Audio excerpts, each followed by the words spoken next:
లక్షల్లో సంపాదించడం ఈ రోజుల్లో సాధ్యమా? అవును, ఇట్స్ పాసిబుల్. ఇన్వెస్ట్మెంట్ అక్కర్లేదు, రిస్క్ లేదు. ఇది డబ్ల్యూ కామర్స్. జీడి నెల్లూరు నియోజకవర్గంలో ప్రకృతి వనరులను రాజకీయ నాయకులు కొల్లగొడుతున్నారంటూ కూడా తీవ్ర విమర్శలు వెల్లువెత్తుతున్నటువంటి పరిస్థితి. అయితే ప్రస్తుతం మనతో పాటు మాజీ డిప్యూటీ సీఎం నారాయణ స్వామి ఉన్నారు. సార్తో మాట్లాడేటువంటి ప్రయత్నం చేద్దాం. సార్, ఏదైతే జీడి నెల్లూరులో ఆడ అభివృద్ధి ఎలా సాగుతుందంటారు? అయితే వరుసగా ఈ మధ్య కాలంలో గ్రావెల్ ఏదైతే ప్రకృతి వనరులను కొల్లగొడుతున్నటువంటి వాదన ఎక్కువ వినబడుతుంది. ఎలా ఉంది సార్ అక్కడ పరిస్థితి ఏంటి? మా నియోజకవర్గంలో కూడా ఏ విధంగా ఉందంటే మేము చెప్పాల్సిన అవసరంలా.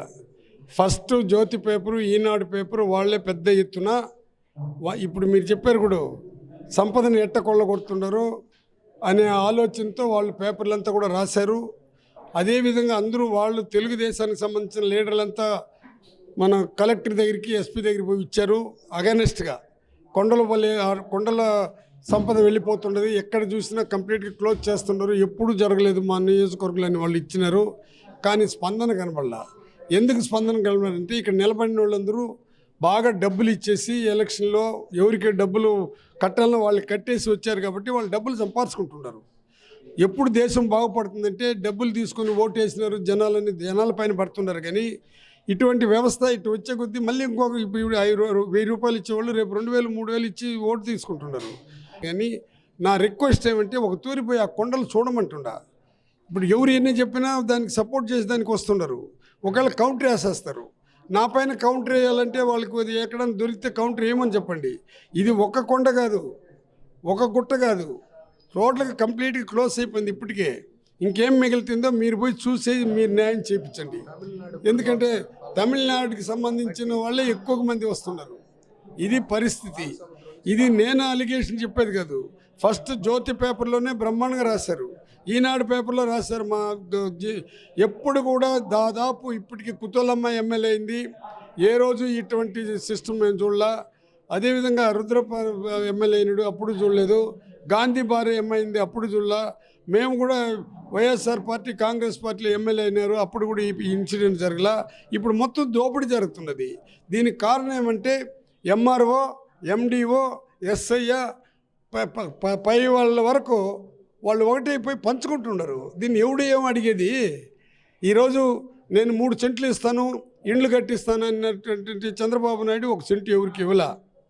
నేను విద్యను బ్రహ్మాండంగా తీసుకొని వస్తానని చెప్పి ఇప్పుడు గవర్నమెంట్కి సంబంధించిన మెడికల్ కాలేజీలంతా కూడా ప్రైవేట్ పరం చేస్తున్నారు. పీపీపీపీ అని ఒకటి పెట్టుకున్నాడు. ఆ పీపీపీని అమరావతిలో పెట్టమనండి.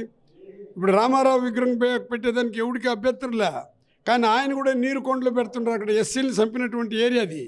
అక్కడ నీరుకొండ పెట్టి చంద్రబాబు నాయుడు ఎన్టీ రామారావుకి మచ్చ తేవాలని ఈ పనులంతా చేస్తున్నారు. ఆయన చనిపోకముందు ఏం స్టేట్మెంట్ ఇచ్చినాడో ఒక తూరి చూడమనండి. మళ్ళీ ల్యాండ్ టైటిలింగ్ పైన రకరకాలుగా మాట్లాడుతున్నారు. నిన్న మన జగన్మోహన్ రెడ్డి ఇచ్చినాడు. అంతకుముందు ఇప్పుడు నేను ఈ పొద్దు మన నాన్నగారు ఇచ్చారు. వీళ్ళందరూ ఏ విధంగా ఇచ్చారో ల్యాండ్ టైటింగ్లు అంటే ఏమి, దాని హక్కు ఏమనేది చెప్పినారు. నిజంగా చంద్రబాబు నాయుడు ల్యాండ్ టైటింగ్ మార్చేస్తాను, దాంట్లో జగన్మోహన్ రెడ్డి ఫోటో పెట్టారు, పాస్బుక్లో జగన్మోహన్ రెడ్డి ఫోటో ఉన్నది, అందువల్ల ఈ భూములంతా మీకు అమ్మేస్తాడు అని అమాయకులంతా రెచ్చగొట్టి వన్ సైడ్గా చేశారు కదా. మరి ఈ చంద్రబాబు నాయుడికి ధైర్యం, దమ్ము అన్నీ ఉంటే పోయి నేరుగా ప్రధాని ఇది ల్యాండ్ టైటింగ్ అనేది లేకుండా చేయండి అని చెప్పాలా. మరి ఇప్పుడు ఆయన కూడా అదే కదా స్టార్ట్ చేసినాడు. మరి ఏంటి ఇది? ప్రజల్ని ఏమార్చి ఓట్లు వేసుకునే దానికి వచ్చారు కానీ లేదు. నేను ఇక్కడ ఎందుకు వచ్చినామంటే ప్రెస్ మీట్ ఏం పెట్టినామంటే దేవరాజు రెడ్డి అని ఉన్నాడు. ఈయన బాధలు ఇంత అంత కాదు. ఆయన సొంత భూమిలో మట్టి తోలుతుంటే ట్రాక్టర్లు తీసుకొని పోయి 23 రోజులైంది. ఎఫ్ఐఆర్ కట్టి 8 రోజులకు ఎఫ్ఐఆర్ కట్టలా. ఎక్కువగా మాట్లాడితే మీరు పోయి ఎమ్మెల్యే పోయి మాట్లాడండి, టిప్పర్లంతా కూడా రిలీజ్ చేస్తాము, ఎమ్మెల్యే చెప్పినట్టు చేసినామంటారు. కాబట్టి ఎంఆర్ఓ కానీ, ఎండిఓ కానీ, ఎస్ఐ కానీ ఎంఆర్ఓ మాట అంటే వ్యవస్థను తీసుకొని పోయి ప్రజాప్రతినిధి చేతిలో పెట్టేశారు. ఈ వ్యవస్థ నాశనం అయిపోతున్నది. గతంలో వైసీపీ హయాంలో దావోస్కి వెళ్ళి ఆడ చలిగా ఉందంటూ ఆరోపణలు చేసిన మంత్రి వేరు. ఇప్పుడు ఉన్నటువంటి కూటమి ప్రభుత్వం దావోస్ ఈ వయసులో కూడా చంద్రబాబు వెళ్ళి పెట్టుబడులు కావచ్చు, పరిశ్రమలు కావచ్చు ఎంతో దోహదపడేలా కూడా ఆయన పర్యటన ఉందంటూ కూడా వాళ్ళ కూటమి నేతలు అయితే తెలియజేస్తున్నటువంటి పరిస్థితి. దీన్ని ఎలా చూడాలంటే ఒక ఆశ్చర్యమైన విషయం ఏమంటే అది వాళ్ళు విజ్ఞప్తికి వదిలేస్తున్నాము. వాళ్ళు ఎప్పుడు జగన్మోహన్ రెడ్డిని ఆడిపోతూ జగన్మోహన్ రెడ్డి చెప్పడం తప్ప రామకోటి రాస్తే మోక్షం వస్తుందంట.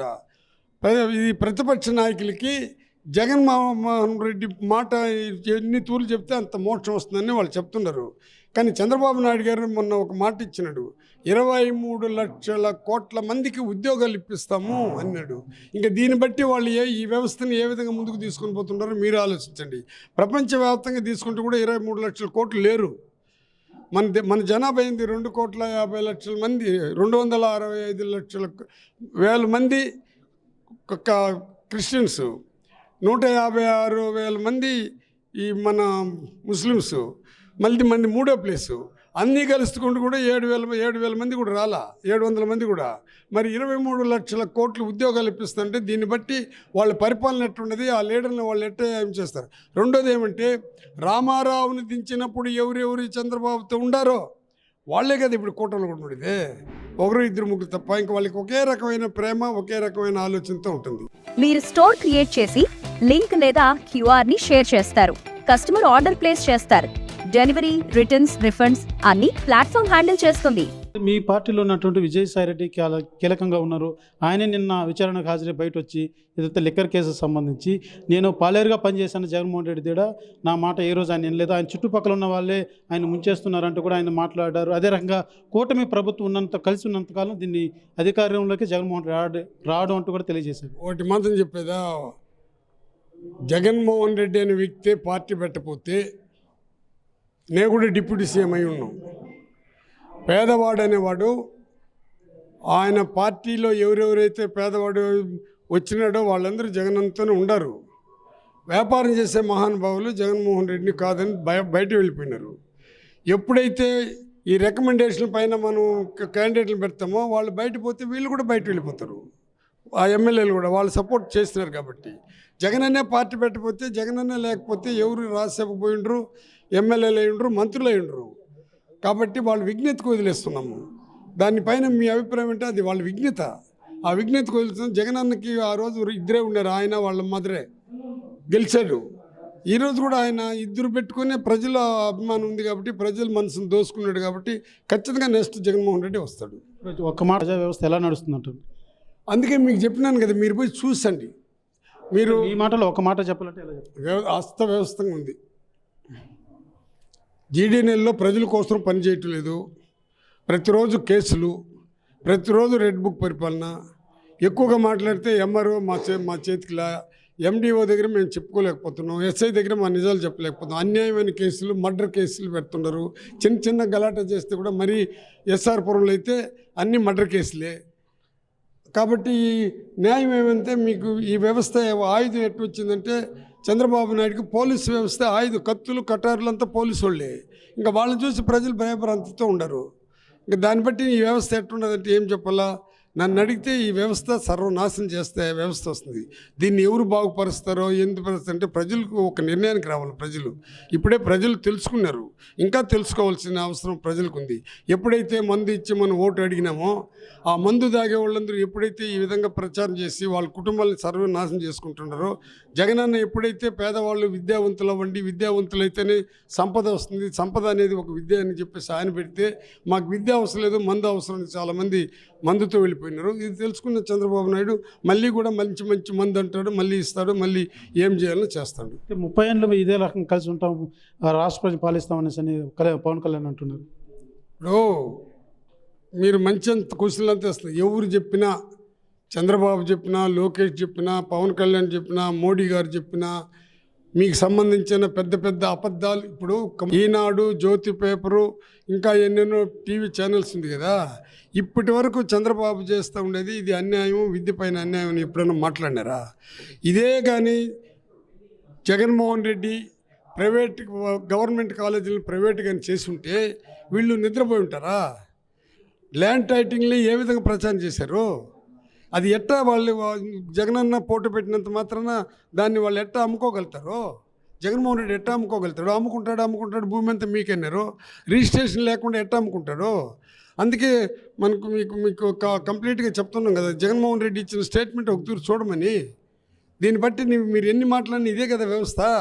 విద్య ఎప్పుడు దూరం చేసినారో, ప్రైవేట్ పరం చేసినారో అప్పుడు ఈ వ్యవస్థ కుప్పకూలిపోయింది. చూస్తున్న ఏదైతే జీడి నెల్లూరులో ప్రధానంగా ప్రకృతి వనరులను కూడా కొల్లగొడుతున్నటువంటి పరిస్థితి ఉంది.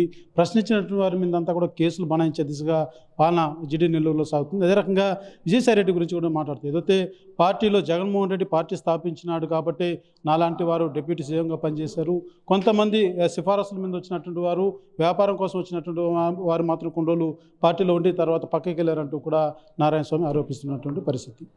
కెమెరా పర్సన్ కోటితో Suresh, RTV, Tirupati. Home maker అయినా, కంటెంట్ క్రియేటర్ అయినా, కిరాణా షాప్ ఓనర్ అయినా అందరికీ సమాన అవకాశం. భారతదేశం మొత్తం మీద దాదాపు 25,000 మందికి పైగా WCommerce తో స్టోర్స్ నడుపుతున్నారు. Visit www.wcommerce.store